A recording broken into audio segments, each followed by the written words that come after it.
Audi Q3 2011-2018.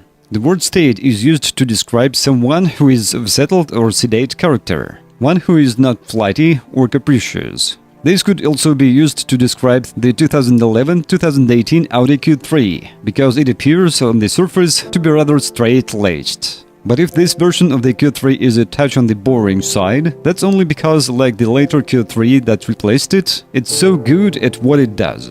There were 3 engines on offer: a 1.4-liter and 2-liter petrols and a 2-liter diesel. There were 3 transmissions too: a 6-speed manual, the 1.4 TFSI is mated to a 6-speed dual-clutch automatic, while 7-speed dual-clutch automatics make up the rest of the range. Audi kept the trim lineup pretty simple with this generation of Q3, with 3 trims to choose from: Sport, S-Line Edition and Black Edition. The entry-level spec is fairly generous considering the size of SUV we're talking about, so expect to find 17-inch alloys, xenon headlights, rear parking sensors, aluminum roof rails, cruise control and auto lights and wipers. The interior is adorned with dual-zone climate control, adjustable front seats, floor mats and Audi's MMI infotainment system, complete with the pop-up 6.5-inch screen, sat-nav, a DAB radio, Bluetooth and USB connectivity, and voice recognition. Upgrade to S-Line Edition, and the editions include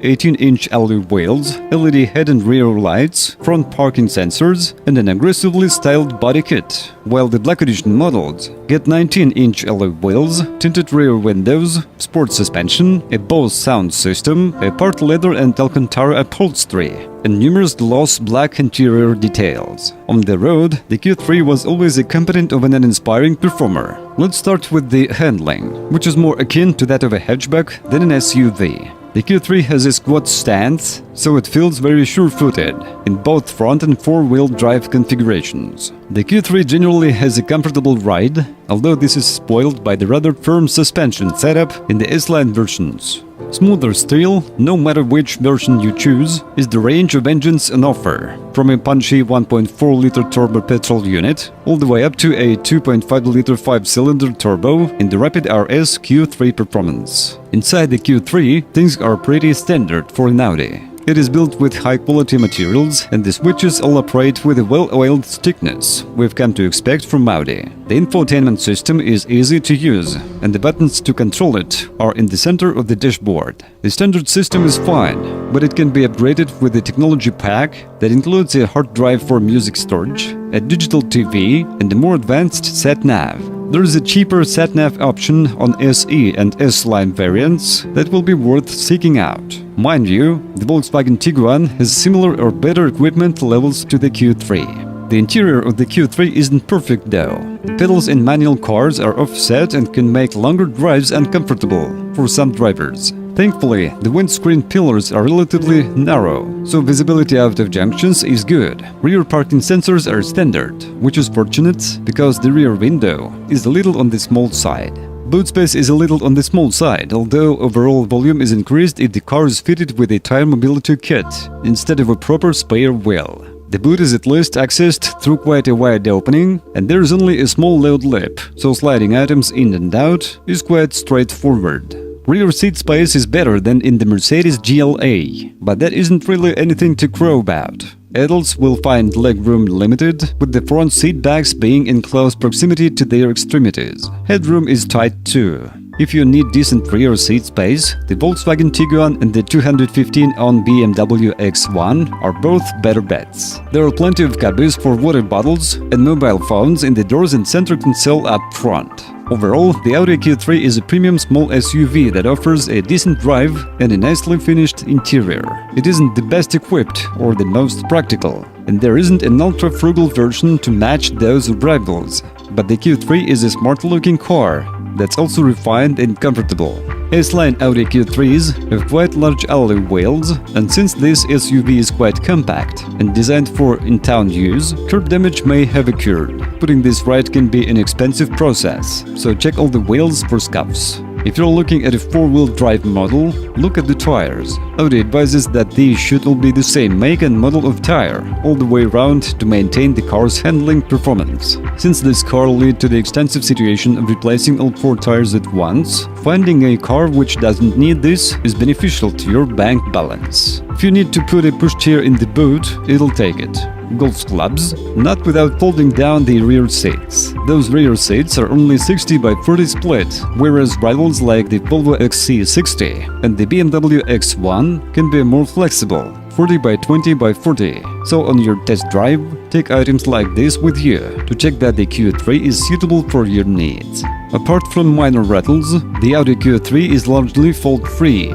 However, on diesel models, check that the previous owner has taken the car on frequent motorway journeys to ensure that the diesel particulate filter (DPF) can regenerate, as this process is only triggered at high speed. A clogged-up DPF can be costly to replace. Other potential problems with the DPF-equipped cars come if they have been shut off partway through a regeneration. The result is contamination of the oil system with fuel, which leads to oil level rising gradually over time. This can cause damage to the engine, if it hasn't already, so it's worth getting the car checked out. This version of the Audi Q3 always finished mid to upper mid-table in our past reliability surveys. In the most recent one, in which this generation appeared, it came near the top in the family SUV class in petrol form, but near the bottom in diesel form. Petrol Audi Q3s proved far sturdier than diesels. 12% went wrong compared with 25% of diesels, and their additional issues were with the engine itself and its electrics. No petrol engines encountered trouble. The only gremlins were the bodywork and non-engine electrics, with some infotainment system failing. Every car remained drivable, but have spent more than a week in the garage. All work was done for free.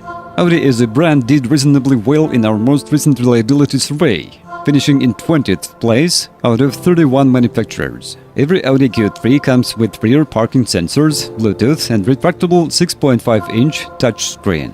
SE is our favorite trim level, because it comes all the items you really need without spending a fortune. Standard kit includes sports front seats with electric lumbar support, 17-inch alloy wheels and dual-zone climate control.